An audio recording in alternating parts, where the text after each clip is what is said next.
Kamakailan ay nagkaroon ako ng pagkakataon na makipag-usap sa isang taong nagbahagi ng kanilang mga pakikibaka sa pagtaas ng mga gastos at pag-aayos ng mga pangangailangan.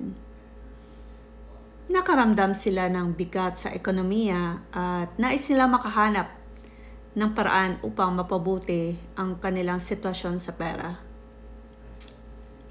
Pagkatapos talakayin ang kanilang mga alalahanin, ipinakilala ko sa kanila ang isang napatunayang sistema na nagbibigay daan sa kanila na lumikha ng kanilang online na negosyo sa anumang libreng oras na mayroon silang personal na magagamit.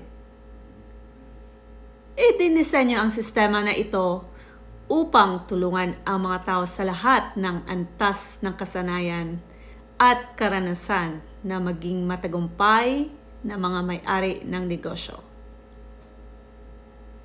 Binanggit ng individual na nakakapag-focus na sila sa kung ano ang mga tunay na mahalaga na ang kanilang pamilya at personal na mga buhay.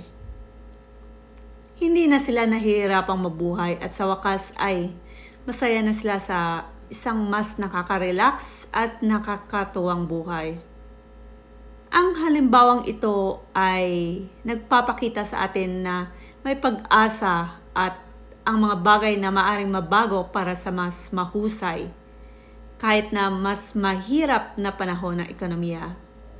Kaya kung ikaw o isang taong kilala mo ay nararamdaman ang bigat ng tumataas na mga gastos at nagpupumilit na makamit at napatunayang sistema upang lumikha ng iyong online na negosyo, maaaring ito ang susi sa pagkamit ng pera at isang mas nakaka-relax na pamumuhay.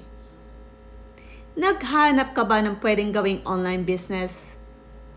Magkomento lang sa video na ito or magmensahe lang sa akin. Ikalulungkod kong tulungan kita.